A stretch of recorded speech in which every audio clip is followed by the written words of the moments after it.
Hello everyone, welcome to back my YouTube channel. Student, आज इस video में हम रिवीजन करेंगे जो है खान सर जी के पॉकेट का जियोग्राफी का नौवां चैप्टर है चट्टान। अब हम चट्टान को रिवीजन करेंगे बेहतरीन ढंग से और विस्तार से, और एक एक पॉइंट को हाईलाइट करते हुए चलते हैं। पहला जिसमें हमारा हेडिंग है वो है चट्टाने अर्थात साइल। भूप्रकृति में निहित समस्त पदार्थ चाहे वो कठोर हो या मुलायम सैल कहलाते हैं। अर्थात जिन पदार्थों के मिश्रण से पृथ्वी की संरचना हुई है उन्हें सैल कहा जाता है। सैल का निर्माण एक या एक से अधिक खनिजों से होता है। यह विविध रंग की कठोर या मुलायम हो सकती है। सैलों में खनिजों का संगठन निश्चित ढंग का नहीं होता। सैलों में मुख्य रूप से फेल्सपार तथा क्वार्टर क्वार्टज खनिज पाए जाते हैं। सेल्स फेल्सपार तथा क्वार्टज खनिज पाए जाते हैं। नोट: चट्टानों के अध्ययन को पेट्रोलॉजी कहते हैं। चट्टानों के अध्ययन को पेट्रोलॉजी कहते हैं। चट्टानों शैलों का वर्गीकरण। भूपृष्ठ पर पाए जाने वाली शैलों को संरचना एवं गुणों के आधार पर तीन भागों में बांटा जाता है। पहला है अग्नेय शैल, दूसरा है अवसादी शैल और तीसरा है कायांतरित शैल। अब हम चलते हैं एक एक को समझते हैं और बेहतरीन से। अग्नेय शैल। अग्नेय शब्द लैटिन शब्द इग्निस इग्निस से लिया गया, जिसका अर्थ अग्नि है। अग्नि के समान गर्म पिघले मैग्मा हुए पदार्थों द्वारा बनी होने के कारण ही इन्हें अग्नेय शैल कहा जाता है। हमारी पृथ्वी ठोस अवस्था में आने से पूर्व द्रव अवस्था से होकर गुजरी थी और सबसे पहले पृथ्वी पर बड़े पैमाने पर अग्नेय शैलों का ही निर्माण हुआ था। इसी कारण इन्हें प्राथमिक शैलें भी कहा जाता है। ज्वालामुखी उद्गार के समय गर्म एवं तरल लावा पृथ्वी के अंदर तथा बाहर जमकर ठोस होकर अग्नि शैल का रूप लेता है। विशेषताएं। नंबर 1, अग्नेय चट्टानें रवेदार, कठोर तथा दानेदार होती हैं। इन चट्टानों में परत नहीं पाई जाती। इन चट्टानों में जीवाश्म नहीं पाए जाते। नंबर 4, अग्नेय चट्टान सबसे कठोर चट्टान होती है। नंबर 5, यह क्रिस्टलीय तथा अक्रिस्टलीय दोनों ही होती है। अग्नेय चट्टानों के क्षरण से काली मिट्टी का निर्माण होता है। संपूर्ण क्रस्ट के 75% भाग पर यह चट्टानें विस्तृत हैं। अग्नेय चट्टानों के प्रकार। अग्नेय चट्टान के प्रकार। स्थिति व संरचना के आधार पर अग्नेय चट्टान दो प्रकार की होती हैं। नंबर 1, अंतर्निर्मित प्लूटोनिक अग्नेय चट्टानें। वे अग्नेय चट्टानें जिनका निर्माण ज्वालामुखी के उद्गार के समय मैग्मा धरातल पर न पहुंचकर धरातल के नीचे ही ठंड होकर जम जाती हैं, अंतर्निर्मित अग्नेय चट्टानें कहलाती हैं। इसके दो उपवर्ग हैं। पहला, पातालीय चट्टानें। जब मैग्मा पृथ्वी के अंदर काफी गहराई तक ही जम जाता है तो पातालीय चट्टानों का निर्माण होता है। ग्रेनाइट पातालीय अग्नेय चट्टान का सबसे अच्छा उदाहरण है। मध्यवर्ती चट्टानें। जब भूगर्भ से निकलने वाली लावा धरातल पर नहीं पहुंच पाता है और मार्ग में मिलने वाली संधियों तथा दरारों में ही जमकर ठोस हो जाता है तो मध्यवर्ती अग्नेय चट्टानों का निर्माण होता है। डोलेराइट तथा पैगमेटाइट, बैथोलिथ, पैकोलिथ, लोपोलिथ, डाइक, सिल तथा नेक इन चट्टानों के महत्वपूर्ण उदाहरण हैं। यहाँ लिखा है यह भी जाने, मतलब ये जो है बैथोलिथ, पैकोलिथ, लोपोलिथ, डाइक, सिल, ये सब किसे कहते हैं उसका जो इसमें अध्ययन किया गया है। जैसे बैथोलिथ, यह लंबे असमान तथा गुंबद के आकार के होते हैं। इनके किनारे खड़े ढाल वाले होते हैं तथा आधार तल अधिक गहराई में होता है। इनकी रचना में ग्रेनाइट का योग रहता है। रांची पठार पर इस तरह के बैथोलिथ मिलते हैं। लाइकोलिथ, जब मैग्मा परत को जोर से ऊपर उठाता है तो वह गुंबदाकार रूप में परिवर्तित हो जाती है, तो उसे लाइकोलिथ कहते हैं। लाइपोलिथ, जब मैग्मा जमकर तस्तरी नुमा आकार ग्रहण कर लेता है तो उसे लाइपोलिथ कहते हैं।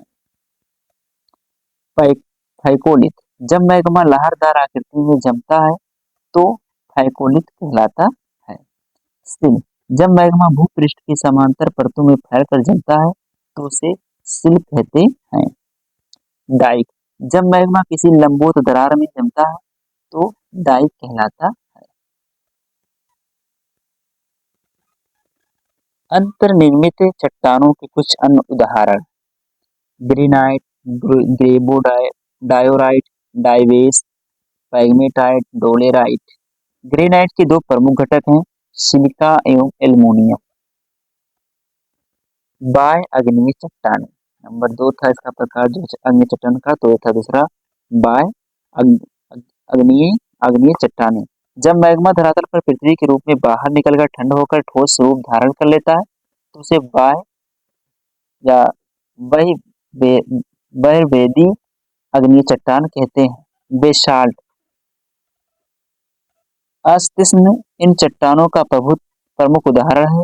अन्य उदाहरण ओब्सिडियन, झाबा, स्कोरिया, टफ्ट, सेलुलाइट, एंडीसाइट है। यह आर्थिक रूप से उपयोगी चट्टानें हैं। इनमें हमें चुंबकीय लोहा, निकेल, तांबा, शीशा, जस्ता, क्रोमाइट, मैग्नीज, सोना आदि प्राप्त होते हैं। पैग्माटाइट, कोडरमा झारखंड में पाया जाता है। पाया जाने वाला अभ्रक इसी अग्नेय चट्टान से प्राप्त होता। अवसादी शैल, दूसरा जो हमारा शैल था वो है अवसादी शैल।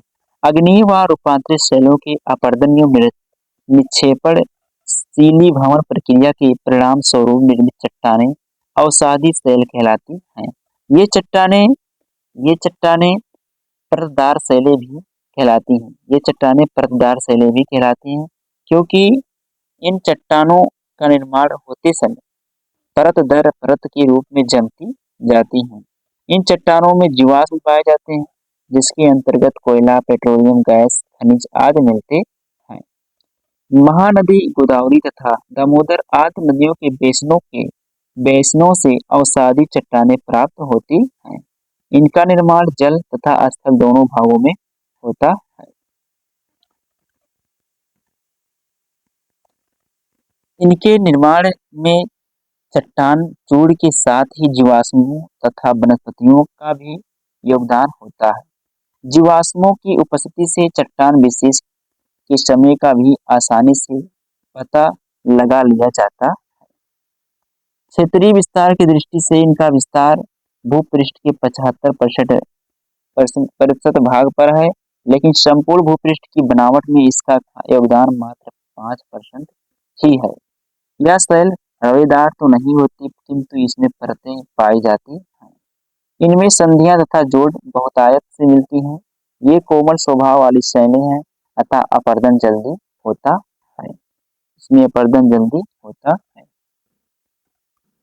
निर्माण पद्धति के आधार पर अवसादी शैलों का वर्गीकरण 3 प्रमुख समूहों में किया गया है।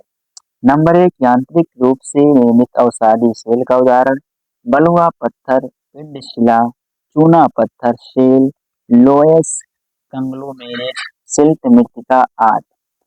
दूसरा है कार्बनिक रूप से निर्मित अवसादी शैल का उदाहरण गीजराइट, खड़िया, चूना पत्थर, कोयला आदि। रासायनिक रूप से निर्मित अवसादी शैल का उदाहरण श्रिंग पत्थर, चूना पत्थर, हेलाटाइट, पोटारा आदि। ये था अवसादी शैलों का वर्गीकरण, 3 प्रमुख समूह था उसका। अब आगे बढ़ते हैं। आगरा का किला तथा दिल्ली का लाल किला बलुआ पत्थर नामक अवसादी चट्टानों का बना है। आगरा का किला तथा दिल्ली का लाल किला दोनों ही क्या है, बलुआ पत्थर नामक अवसादी चट्टानों का बना है। कायांतरित शैल, कायांतरित शैलों की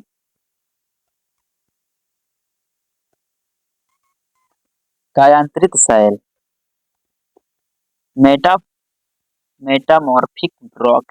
कायांतरित शैलों की तत्तीय अग्नीय और अवसादी शैलों की गहराई में दब जाने पर गर्मी और दाब के प्रभाव से होती है।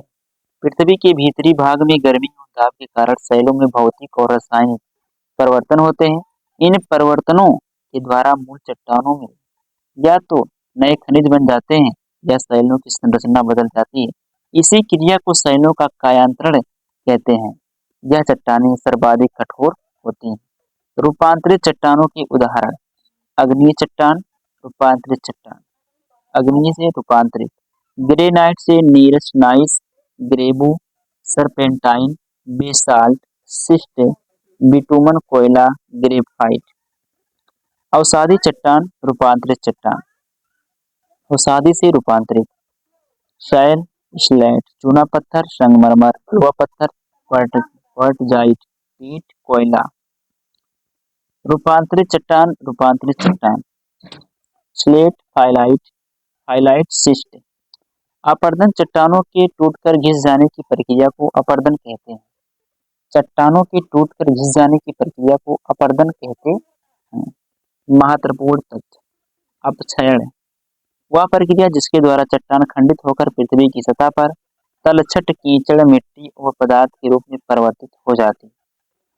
चट्टानों के वैज्ञानिक अध्ययन को शैल लक्षण लिथोलॉजी कहते हैं। शिलीभवन वह प्रक्रिया है जिसमें अव्यवस्थित ढीले संचित पदार्थ संगठित होकर ठोस चट्टानों में परिवर्तित हो जाते हैं।